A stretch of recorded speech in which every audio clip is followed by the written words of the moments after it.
Hello दोस्तों, स्वागत है आप सभी का आपके अपने यूट्यूब चैनल स्टडी प्लस में। और आज आपके बीच में लेके आया हूँ यहाँ पर मैं हिंदी की यह वीडियो। इसमें हम बात करने वाले हैं हिंदी में क्रिया की। ठीक है, तो क्रिया की हम यहाँ पर बात करने वाले हैं जो बहुत इंपॉर्टेंट हमारा यहाँ पर विषय है। क्रिया आपने देखा होगा, बहुत से प्रश्न आते हैं, क्रिया क्रिया विशेषण। ठीक है, बहुत से क्वेश्चन आते हैं। तो क्रिया और अवयव दो यहाँ पर पार्ट में यहाँ पर डिस्कस करेंगे आज। ठीक है, तो चलिए शुरू करते हैं इस वीडियो को। पहली बार चैनल पर आए हैं, पहली बार वीडियो देख रहे हैं तो सब्सक्राइब कीजिए मेरे चैनल को, बेल आइकन को कीजिए एक्टिवेट, आने वाली सभी वीडियो की नोटिफिकेशन सबसे पहले पाने के लिए। ठीक है, तो चलिए शुरू करते हैं। आज का पहला प्रश्न है दोस्तों, किसी कार्य का करने या होने का बोध कराने वाले शब्द कहलाते हैं। तो ये कहलाते हैं क्रिया। ठीक है, जिस शब्द से किसी काम का या करना होना पाया जाता है उसे क्रिया कहते हैं। जैसे खाना, पढ़ना, होना। ठीक है, अब देखिए, क्रिया तीन प्रकार के शब्दों से बनती है। पहली होती है धातु से, जैसे इसमें पढ़ धातु है, इसमें ना प्रत्यय लगाया तो पढ़ना। संज्ञा से, जैसे हाथ और आ लगाया, ठीक है, तो हथियाना बना। और ऐसे विशेषण से, चिकना, आ ना, ठीक है, तो चिकनाना। ठीक है, हिंदी में अधिकांश क्रिया धातु से बनती है। धातु में ना जोड़ने से क्रिया का सामान्य रूप बनता है। इसका अर्थ है कि सामान्य क्रिया ठीक है हटा देने पर जो शब्द रह जाता है उसे धातु कहते हैं। ठीक है, अगला प्रश्न हो जाएगा दूसरा, रचना की दृष्टि से क्रिया के भेद दो प्रकार के होते हैं। कौन कौन से? सकर्मक और अकर्मक, दो प्रकार के होते हैं। ठीक है, सकर्मक क्रिया उसे कहते हैं जिसका कर्म हो या जिसके साथ कर्म की संभावना हो, अर्थात जिस क्रिया में व्यापार का संचालन तो कर्ता से हो पर जिसका फल या प्रभाव किसी दूसरे व्यक्ति, वस्तु अर्थात कर्म पर पड़े। उदाहरण के लिए, श्याम आम खाता है, वाक्य में श्याम करता है, खाने के साथ उसका कर्त रूप से संबंध है। प्रश्न होता है क्या खाता है, उत्तर आता है आम। यहाँ श्याम के खाने का फल आम पर अर्थात कर्म पर पड़ता है, इसलिए खाना क्रिया सकर्मक क्रिया हो गई। अकर्मक क्रिया का देखते हैं, जिन क्रियाओं में व्यापार और फल कर्ता पर हो अकर्मक कहलाती हैं। अकर्मक क्रियाओं का कर्म नहीं होता है, क्रिया का व्यापार और फल दूसरे पर न पड़कर कर्ता पर पड़ता है। उदाहरण के लिए, शाम सोता है, तो इसमें सोना क्रिया अकर्मक है। तीसरा प्रश्न देखते हैं, निम्नलिखित में से कौन सी क्रिया सकर्मक है? ठीक है, तो इसमें हो जाएगा आपका लिखना। तो इसका व्याख्या देखते हैं, जिस क्रिया में कर्म हो या कर्म होने की संभावना हो, जिस क्रिया के व्यापार का फल कर्म पर पड़ता हो, वहाँ सकर्मक क्रिया होती है। उपरोक्त विकल्प में लिखना सकर्मक क्रिया है क्योंकि इस क्रिया के साथ कर्म के होने की संभावना प्रकट हो रही है। राम पत्र लिखता है, तो लिखता है क्रिया है तथा पत्र क्या है, कर्म है। प्रश्न संख्या 4, निम्नलिखित में से सकर्मक क्रिया छांटिए। ठीक है, सकर्मक क्रिया हो जाएगी लिखना। ठीक है, अभी मैंने बताया था। तो विकल्पों में से इसकी जो एक्सप्लेन देखते हैं। उपयुक्त विकल्पों में लिखना सकर्मक क्रिया है। शेष शब्द चलना, सोना, मुस्कुराना अकर्मक क्रिया है। सकर्मक और अकर्मक क्रियाओं की पहचान क्या, किसे, किसको आदि प्रश्न करने से होती है। यदि कुछ उत्तर मिले तो क्रिया सकर्मक और यदि उत्तर न मिले तो अकर्मक मानी जाती है। लिखना शब्द में क्या प्रश्न पूछने से उत्तर होगा, ठीक है, प्राप्त होगा। ठीक है, ठीक हो ना। ये देखिए, सकर्मक क्रिया ऐसी क्रियाएं जिनका कर्म हो या कर्म होने की संभावना हो, सकर्मक। अकर्मक क्रियाएं जिन क्रियाओं का व्यापार तथा परिणाम कर्ता पर ही पड़ता हो, वे अकर्मक क्रियाएं कहलाती हैं। अगला है 5वां, यदि मुड़ना अकर्मक क्रिया है तो इसकी सकर्मक क्रिया क्या होगी? तो मुड़ना का जो सकर्मक क्रिया होगी मोड़ना। ठीक है, देखिए, दिए गए वाक्य में मुड़ना सकर्मक क्रिया है, अकर्मक क्रिया है, इसका सकर्मक मोड़ना होगा। मोड़ संज्ञा, मुड़ जाना संयुक्त क्रिया तथा मुड़वाना प्रेरणार्थक क्रिया है। छठा प्रश्न है, मूल अकर्मक धातुओं के साथ प्रत्यय जोड़कर बनाई गई क्रिया धातुएं क्या कहलाती हैं? ये कहलाती हैं साधित सकर्मक धातु। क्रिया के मूल रूप को धातु कहते हैं। धातुएं अकर्मक एवं सकर्मक दो प्रकार की होती हैं। मूल अकर्मक धातुओं में प्रत्यय जोड़कर सकर्मक और प्रेरणार्थक धातुएं बनाई जाती हैं। किसमें? मूल अकर्मक धातुओं में प्रत्यय जोड़कर सकर्मक व प्रेरणार्थक क्रियाएं बनाई जा सकती हैं। विकल्प में साधिक सकर्मक धातु दिया गया है, अतः उत्तर के रूप में यह विकल्प सर्वाधिक उपयुक्त है। इसके अतिरिक्त दो अधिक धातुओं के संयोग से संयुक्त धातुएं बनती हैं, जैसे रोने लगा, हंस चुका, पहुंच गया। जिन धातुओं के संपादन में दो कर्मों की आवश्यकता होती हो, द्विकर्मक धातुएं कहलाती हैं। जैसे मैं लड़के को वेद पढ़ाता हूँ, या लड़का एवं वेद दो अलग अलग कर्म हैं, अतः पढ़ाता हूं द्विकर्मक धातु है। अगला प्रश्न है, निम्नलिखित में किस वाक्य में सकर्मक क्रिया है? ठीक है, तो इसका सही आंसर होगा सी, उसने कार बेच दी। चलिए इसकी व्याख्या देखते हैं। उसने कार बेच दी में सकर्मक क्रिया स्पष्ट होती है। वाक्य में राम दौड़ा, मैं रुका, खिलौना टूट गया अकर्मक क्रियाएं हैं। 8वां प्रश्न है, बालक इस पुस्तकालय में पढ़ रहा है, वाक्य में क्रिया क्या होगी? तो सकर्मक क्रिया होगी। बालक इस पुस्तकालय में पढ़ रहा है, वाक्य में सकर्मक क्रिया है। वह क्रियाएं जिनको करने के लिए कर्म की आवश्यकता होती है सकर्मक क्रिया कहलाती हैं। रामफल खाता है, ठीक है, अंकित टीवी देख रहा है। पढ़ना क्रिया के संपादन में बिना पुस्तक पत्र आदि के संभव नहीं है, ठीक है, तो पढ़ना क्या है? सकर्मक क्रिया हो गई। यदि उजड़ना अकर्मक है तो इसकी सकर्मक क्रिया क्या होगी? तो हो जाएगी उजाड़ना, ठीक है, उजाड़ना जो होती है वो सकर्मक हो जाएगी, उजड़ना अकर्मक हो जाएगी, ठीक है। जैसे ही घोंसला उजड़ गया अकर्मक क्रिया, दिनेश ने पक्षियों के घोंसले को उजाड़ दिया सकर्मक क्रिया। मोहन पिताजी को पत्र लिख रहा है, वाक्य में क्रिया के किस भेद का कौन सा भेद प्रयुक्त हुआ है? तो ये हो जाएगा सकर्मक क्रिया। पत्र लिख रहा है, ठीक है, तो यहाँ पर क्या है? जिसका कर्म हो या जिसके साथ कर्म की संभावना हो, ठीक है, वो सकर्मक होती है। अगला, भारत कहाँ से कहाँ आ गया? रेखांकित वाक्य आ गया में भेद बताना है तो संयुक्त हो जाएगा, ठीक है, आ और गया तो दोनों संयुक्त हो जाएंगे। दो क्रियाएं हो रही ना, जब कोई क्रिया दो क्रियाओं के संयुक्त से बनती है तो उसे संयुक्त क्रिया कहते हैं। भारत कहाँ से कहाँ आ गया, दो क्रियाएं आ और गया। चिड़िया उड़ा करती हैं तो दो क्रिया उड़ा और करती, दो हो गई ना, ऐसे ही। 12वां प्रश्न है, पढ़ रहा था मैं कौन सी क्रिया है? तो इसमें हो जाएगा ए संयुक्त क्रिया, रहा था, ठीक है, पढ़ रहा था, ठीक है ना, तो ये दो क्रियाओं के संयोग से निर्मित होती है, ठीक है, जैसे खाने लगा, कूद पड़ा। अगला प्रश्न है, कौन सा संयुक्त क्रिया का भेद नहीं है? तो इसका सही हो जाएगा नामबोधक। नामबोधक संयुक्त क्रिया का भेद नहीं है। अन्य अवकाश बोधक, निश्चय बोधक और नित्य बोधक संयुक्त क्रिया के भेद हैं। 14वां प्रश्न है, राम सो रहा है, वाक्य में कौन सी क्रिया है? तो सोना अकर्मक क्रिया का भेद होता है। 15वां प्रश्न, मीरा जोर से हंसी, इस वाक्य में क्रिया का समुचित उदाहरण क्या है? अकर्मक। हंसना अकर्मक क्रिया है, यह अकर्मक क्रिया का समुचित उदाहरण है। ऐसी क्रियाएं जिनका प्रभाव कर्ता पर पड़े, उसके संपादन हेतु कर्म की आवश्यकता ना हो, अकर्मक क्रियाएं कहलाती हैं। हंसने का प्रभाव केवल मीरा पर पड़ रहा है, अथवा यहाँ पर अकर्मक क्रिया है। 16वां प्रश्न है, निम्नलिखित में से किस वाक्य में अकर्मक क्रिया है? पानी बरस रहा है, पानी बरस रहा है कैसे? जिस क्रिया के व्यापार का फल कर्ता पर पड़ता है, कर्म के साथ में नहीं होता है, उसे अकर्मक क्रिया कहते हैं। तो पानी बरस रहा है अकर्मक क्रिया हो जाएगी। निम्नलिखित वाक्यों में किसमें अकर्मक क्रिया प्रयुक्त है? इसका सही आंसर हो जाएगा ए शिशु सो रहा है, ठीक है, तो शिशु सो रहा जो है वो अकर्मक है। क्रिया पर या किसको प्रश्न करने पर यदि कुछ उत्तर आ जाए तो क्रिया सकर्मक, नहीं तो अकर्मक। अब पढ़कर क्या होगा? इस वाक्य में कौन सी क्रिया है? पढ़कर क्या होगा? सही आंसर क्या हो जाएगा? सी पूर्वकालिक क्रिया, ठीक है। देखते हैं इसका उदाहरण देख लेते हैं। अब पढ़कर क्या होगा जो होता है पूर्वकालिक क्रिया है। जब कर्ता क्रिया समाप्त कर दूसरी क्रिया प्रारंभ करता है तब पहली क्रिया पूर्वकालिक हो जाती है, ठीक है। जैसे उसने नहाकर भोजन किया, इसमें नहाकर पूर्वकालिक क्रिया हो गई, और क्योंकि इससे नहाने की क्रिया की समाप्ति के साथ ही भोजन करने की क्रिया का बोधक होता है। तो पूर्वकालिक क्रिया क्या होती है? जब एक क्रिया होती है समाप्त हो जाती है, दूसरी शुरू होती है, तो पहली वाले को हम बोलते हैं पूर्वकालिक। दो प्राणियों तथा वस्तुओं के बीच की तुलना की जाती है तो क्रिया के किस रूप में दिखाई देगा? उत्तरावस्था, ठीक है, उत्तरावस्था तुलना की दिशा में क्रिया के मौलिक अवस्था में रहती है। जैसे सुरेश महेश की अपेक्षा सुखी है। प्रश्न विकल्प में दिए गए प्रकार में विशेषण के हैं, ना कि क्रिया के। इसका विवरण इस प्रकार से दिया गया है, ठीक है।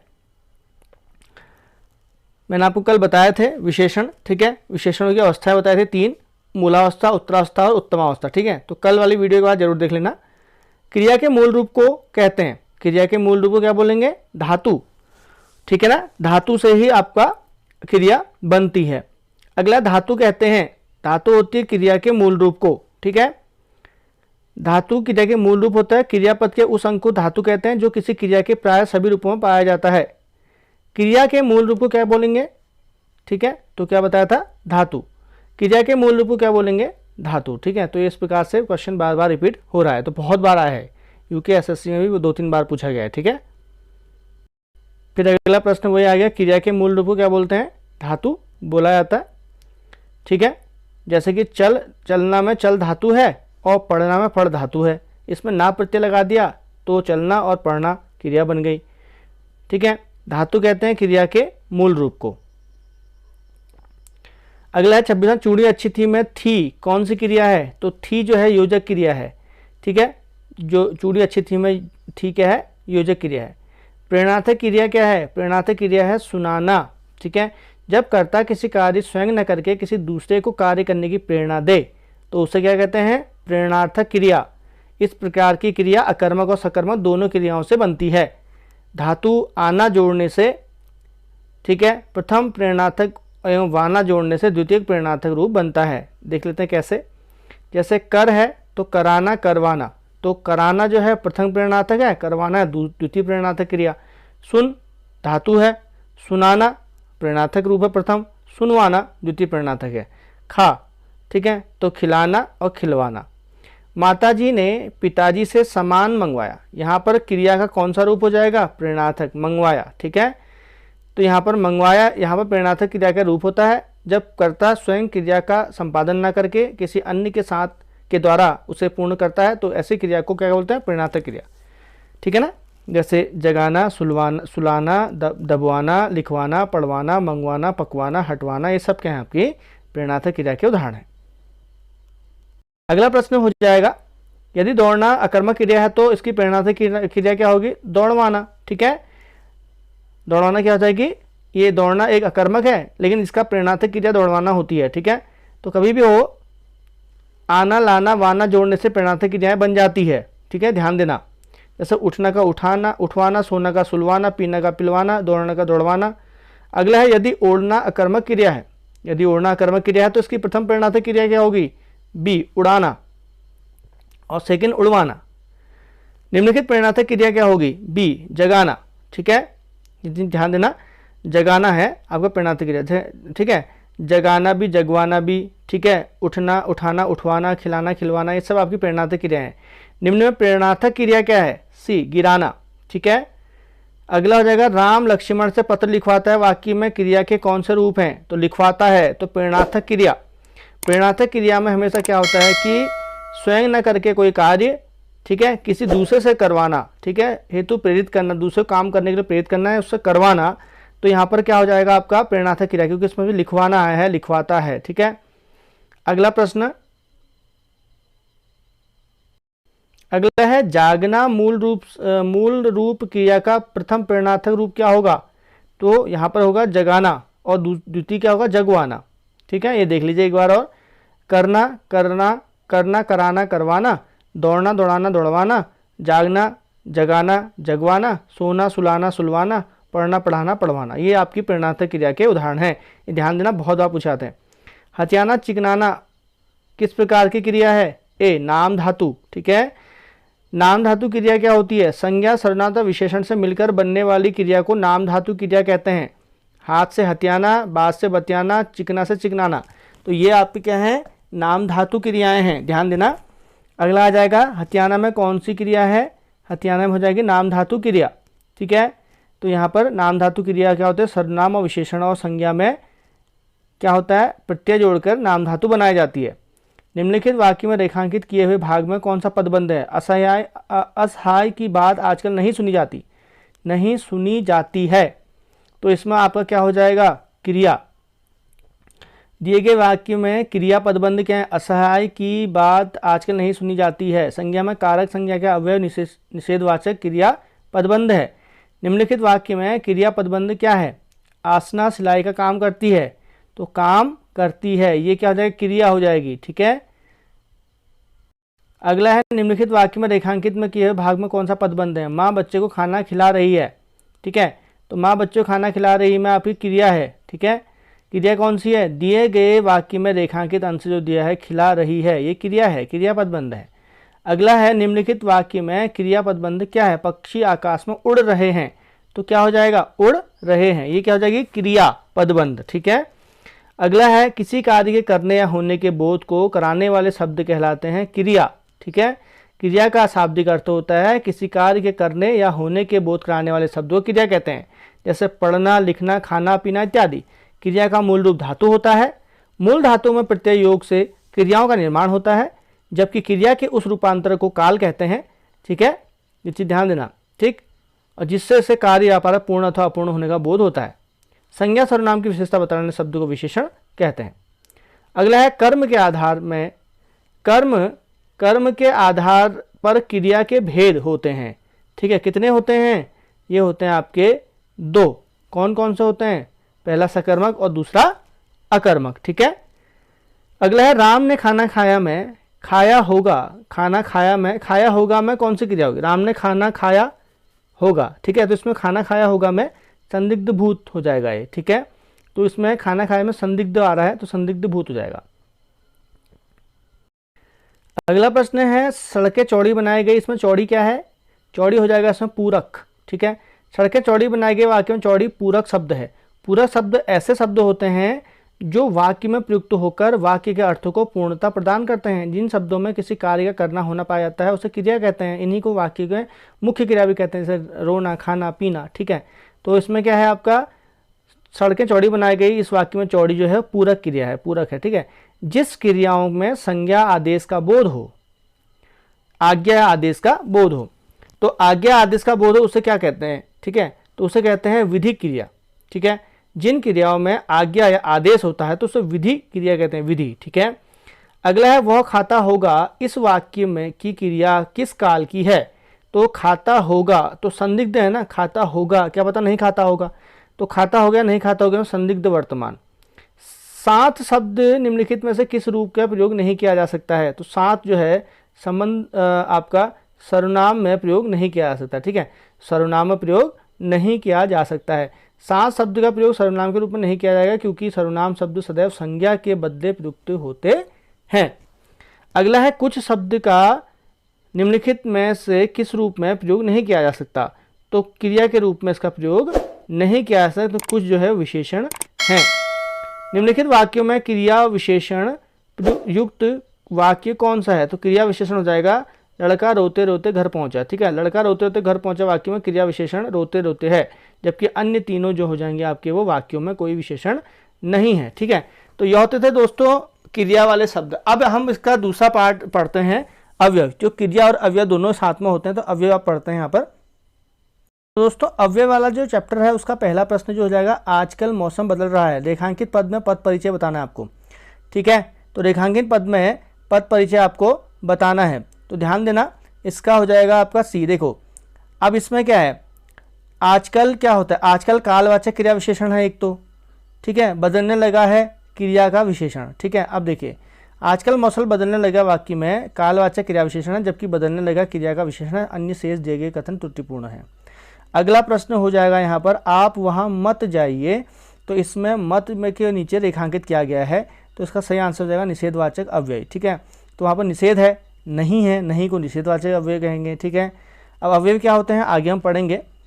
निम्नलिखित में अव्यय हैं। ठीक है, ऐसे सी आह ऐसे शब्द जिनमें लिंग, वचन, पुरुष, कारक आदि के कारण कोई विकार उत्पन्न नहीं होता है अव्यय कहलाते हैं। यानी कि जिनमें लिंग, वचन, पुरुष, कारक आदि के कारण कोई विकार उत्पन्न नहीं होता है उनको हम अव्यय या अविकारी शब्द कहते हैं। जैसे आह, हाय, वाह, शाबाश, हाँ, और, किंतु, जब, तब, अतः, ये सब अव्यय हैं। ठीक है, ये सब अव्यय हैं और इनको अविकारी शब्द के रूप में भी हम जानते हैं। देख अविकारी शब्द क्या होता है?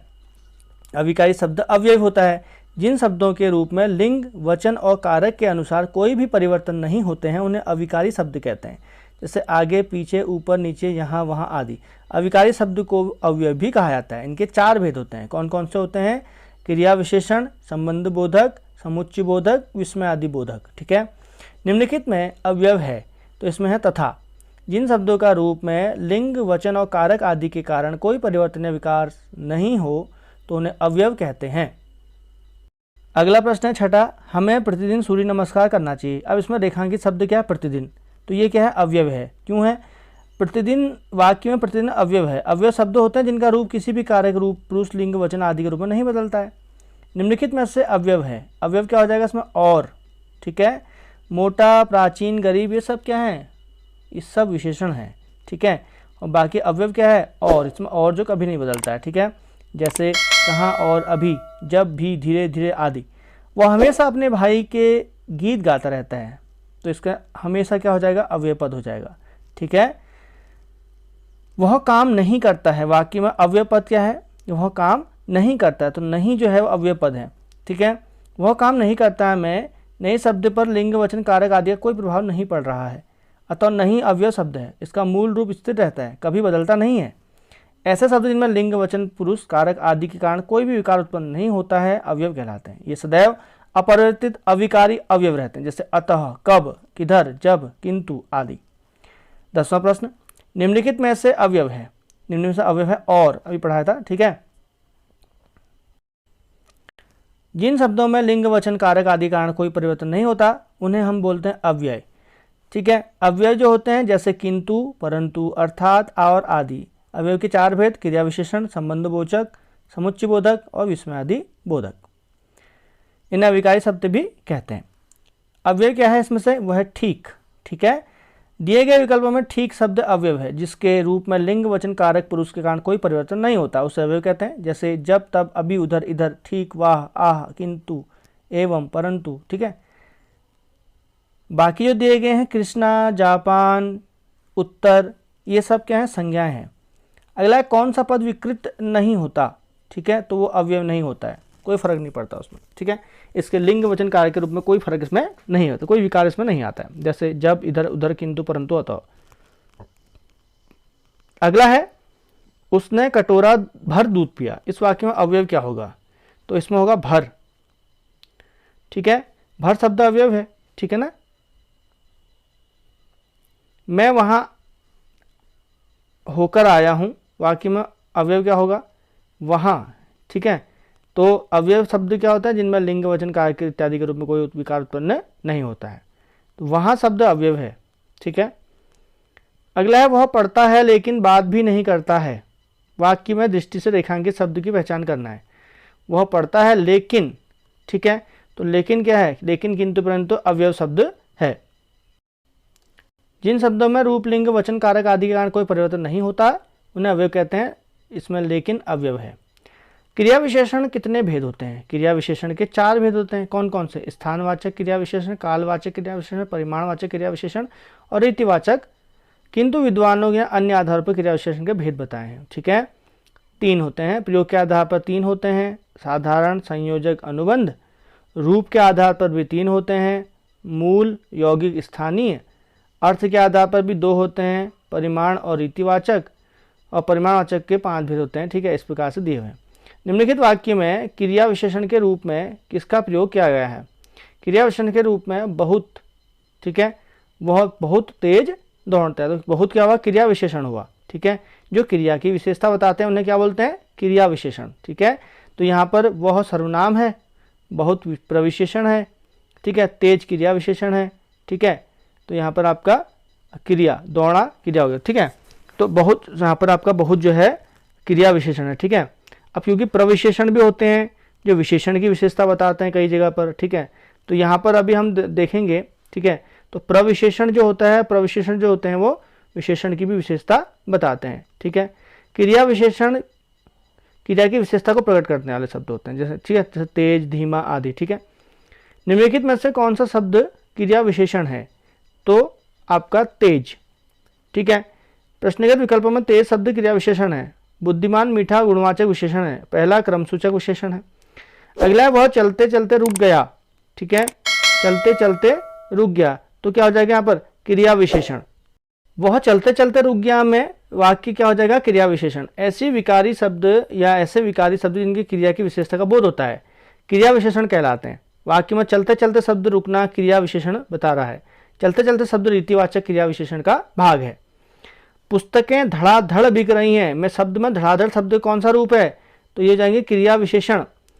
धड़ाधड़ शब्द क्रिया विशेषण है, जो शब्द क्रिया की विशेषता बताते हैं उन्हें क्रिया विशेषण कहते हैं। यहाँ धड़ाधड़ शब्द बिकना क्रिया के विशेषता बता रहे हैं। जो शब्द क्रिया की विशेषता बताते हैं उसे कहते हैं क्रिया विशेषण, ठीक है। क्या बोलते हैं उन्हें?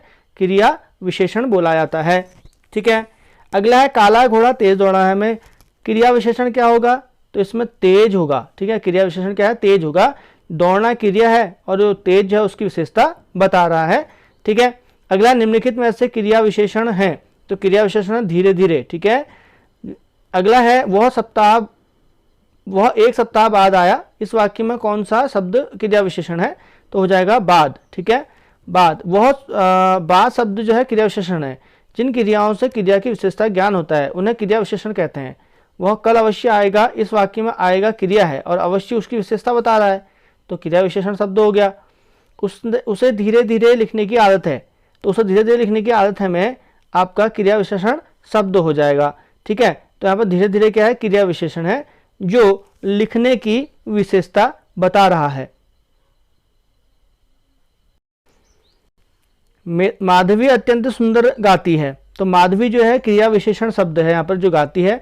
अब इसमें जो है आपका अत्यंत में क्या है, रेखांकित शब्द है, तो इसमें क्रिया विशेषण हो जाएगा, क्योंकि रेखांकित शब्द अत्यंत क्रिया विशेषण है। वे शब्द जो क्रिया की विशेषता बताते हैं उन्हें क्रिया विशेषण कहते हैं। क्रिया विशेषण की विशेषता बताने वाले शब्दों को प्रविशेषण भी कहते हैं। इन्हें क्रिया विशेषण भी कहा जाता है। कुछ प्रचलित क्रिया विशेषण होते हैं, जैसे इधर, यहाँ, आजकल, प्रतिदिन, अत्यंत, किचन। ठीक है, किंचित, बहुत, बारी बारी। ठीक है, अगला है वह धीरे धीरे चल रहा है, रेखांकित शब्द को पहचानिए, तो इसमें धीरे धीरे जो हो जाएगा आपका क्रिया विशेषण शब्द हो जाएगा। लड़का जल्दी से लपक कर पहुंचा, लड़का जल्दी से लपक कर पहुंचा में जल्दी से में क्या हो जाएगा, जल्दी से में भी आपका क्रिया विशेषण शब्द हो जाएगा। अगला है राम धीरे धीरे पढ़ता है, इसमें धीरे धीरे क्या हो जाएगा, क्रिया विशेषण शब्द हो जाएगा। ठीक है ना, अगला हो जाएगा आपका निम्नलिखित में से एक संयुक्त क्रिया विशेषण है। क्या एक संयुक्त क्रिया विशेषण नहीं है, तो इसका हो जाएगा वहाँ पर। वहाँ पर जो है आपका संयुक्त क्रिया विशेषण नहीं है, जबकि प्रतिफल, साथ, सवेरे, कुछ ना कुछ, ये सब क्या है, संयुक्त क्रिया विशेषण है। ठीक है, अगला प्रश्न हो जाएगा निम्नलिखित में से क्या एक यौगिक क्रिया विशेषण है, तो इसका सही हो जाएगा यहाँ तक। ठीक है, क्रिया विशेषण जो प्रत्यय और अन्य शब्दों के योग से बनते हैं उन्हें यौगिक क्रिया विशेषण कहते हैं, जैसे यहाँ तक, घर, बाहर, जहाँ जहाँ, जहाँ तहाँ। ठीक है, क्रिया विशेषण के कितने भेद होते हैं, तो क्रिया विशेषण के होते हैं 4 भेद। कौन कौन से होते हैं, 4 भेद जो होते हैं आपके, एक होता है प्रयोग के आधार पर, ये होते हैं, और 3 अर्थ के आधार पर होते हैं 2, और परिमाणवाचक के 5 भेद। ठीक है, तो परिमाणवाचक, रीतिवाचक। ठीक है, अगला है परिमाणवाचक क्रिया विशेषण का वाक्य क्या होगा, तो परिमाणवाचक वह बहुत थक गया है। तो परिमाणवाचक क्रिया विशेषण का वाक्य है वह बहुत थक गया है। बहुत शब्द परिमाणवाचक क्रिया विशेषण के अंतर्गत आता है। अन्य विकल्प अभी अभी गया है, अंदर बैठा है, वह अब भली भांति नाच लेता है, जो अलग अलग हैं। ठीक है, धावक तेज गति से दौड़ता है, वाक्य में तेज गति क्रिया विशेषण है, कौन सा भेद है, तो तेज है परिमाणवाचक। ठीक है, परिमाणवाचक जो होता है आपका, परिमाणवाचक क्रिया विशेषण अंतर्गत आते हैं अधिकता का बोध, न्यूनता का बोधक, पर्याप्तिवाचक और तुलनावाचक, तो श्रेणीवाचक, जैसे धावक तेज दौड़ने लगा। ठीक है, और क्रिया विशेषण क्या होते हैं, जिन शब्द से क्रिया की विशेषता आते हैं तो उसमें क्रिया विशेषण होता है, जैसे कि आपका धीरे धीरे टहलता है। ठीक है, अगला प्रश्न हो जाएगा परिमाणवाचक क्रिया विशेषण अवयव क्या है, इसका सही आंसर हो जाएगा अत्यंत। अब देखिए विशेषण, क्रिया की विशेषता बताने वाले क्रिया विशेषण कहलाते हैं। ये 4 प्रकार के होते हैं, कौन कौन से, स्थानवाचक, जहाँ, वहाँ, इधर, उधर। कालवाचक, रात भर, आजकल, हर बार, प्रतिदिन, दिन भर, रात दिन। ठीक है, परिमाणवाचक होते हैं बहुत, अत्यंत, थोड़ा, किंचित, तिल तिल। रीतिवाचक होते हैं ऐसे, कैसे, कदाचित, तत्, इसलिए, आदि। ठीक है, परिमाणवाचक क्रिया विशेषण क्या होगा, इतना, उतना। प्रतिदिन किस प्रकार का है, प्रतिदिन जो हो जाएगा आपका कालवाचक। ठीक है, माँ सुबह नाश्ता बनाती है, वाक्य में क्रिया विशेषण क्या होगा, कालवाचक। दिए गए वाक्य में कालवाचक विशेषण होगा क्योंकि यहाँ समय का बोध हो रहा है। आज, कल, तब, तुरंत, पीछे, पहले, ये, कभी कभी, जब तब, कालवाचक विशेषण के अंतर्गत आते हैं। स्थानवाचक स्थान का बोध होता है। ठीक है, रीतिवाचक में क्रिया का रीति का बोध होता है। परिमाणवाचक में क्रिया के परिमाणवाचक का बोध होता है। रात को अचानक वर्षा होने लगी, इसमें आपका कालवाचक क्रिया विशेषण होगा क्योंकि रात में, रात को, तो ये क्या दे रहा है आपका, एक समय दे रहा है। मैं रोज पढ़ता हूं, वाक्य में क्रिया विशेषण क्या होगा, कालवाचक क्रिया विशेषण। ठीक है, मैं रोज पढ़ता हूं, वाक्य में क्रिया का भेद क्या होगा आपका, कालवाचक। तो कालवाचक में रीतिवाचक क्रिया विशेषण जो होते हैं, जो शब्द किसी क्रिया के करने के तरीके का बोध कराते हैं वो रीतिवाचक होते हैं, और जो अविकार शब्द किसी क्रिया के परिमाण और निश्चित संख्या में बोध कराते हैं उन्हें परिमाणवाचक कहते हैं। जैसे कुछ हो गया, थोड़ा हो गया, काफ़ी हो गया, केवल हो गया। बहुत धीरे धीरे बात करता है, तो बहुत धीरे धीरे बात करता है मैं धीरे धीरे जो हो जाएगा आपका, ये आप रीतिवाचक अवयव है, रीतिवाचक है, ठीक है। कभी कभी एक क्रिया विशेषण है, कभी कभी क्या है, कभी कभी एक कालवाचक क्रिया विशेषण है। जिन शब्दों में क्रिया की विशेषता बताई जाती है उन्हें क्रिया विशेषण कहते हैं। क्रिया विशेषण 4 प्रकार के होते हैं, स्थानवाचक, कालवाचक, परिमाणवाचक और रीतिवाचक। मोहिनी तेज दौड़ती है, मैं तेज क्या है, तेज हो जाएगा आपका रीतिवाचक क्रिया विशेषण। निम्नलिखित में से वाक्य में रेखांकित किए भाग का कौन सा पद, 10:05 पर गाड़ी छूटेगी, तो ये क्रिया विशेषण होगी, ठीक है। अगला प्रश्न है, निम्नलिखित वाक्य में क्रिया विशेषण पदबंध क्या है। इस मकान की छत के ऊपर से पूरा गांव दिखता है, तो इसका सही हो जाएगा इस मकान की छत के ऊपर, ठीक है। ये आपका क्रिया विशेषण पदबंध है। अगला, निम्नलिखित वाक्य में रेखांकित किए हुए भाग में कौन सा पदबंध है, तो इसमें हो जाएगा आपका क्रिया विशेषण पदबंध, ठीक है। तो रेखांकित भाग है, मेरे गांव के चारों ओर जंगल ही जंगल है, ठीक है। तो इस वाक्य मेरे गांव के चारों ओर में क्रिया विशेषण पदबंध है, वे पदबंध जो वाक्य और क्रिया विशेषण का कार्य करते हैं, ठीक है। तो दोस्तों ये होती है आज की वीडियो जिसमें हमने बात करी थी 2 चैप्टर की, एक अवयव और एक क्रिया की, ठीक है। और इसी प्रकार से इस वीडियो को मैं लेके आऊँगा आगे, इसमें भी लिंग वचन कारक भी हैं, वो भी हम पढ़ेंगे। तो उसके लिए आपको अधिक से अधिक वीडियो को शेयर करना है, अधिक से अधिक लोगों को चैनल के साथ जोड़ना है। चैनल को सब्सक्राइब कीजिए, लाइक बटन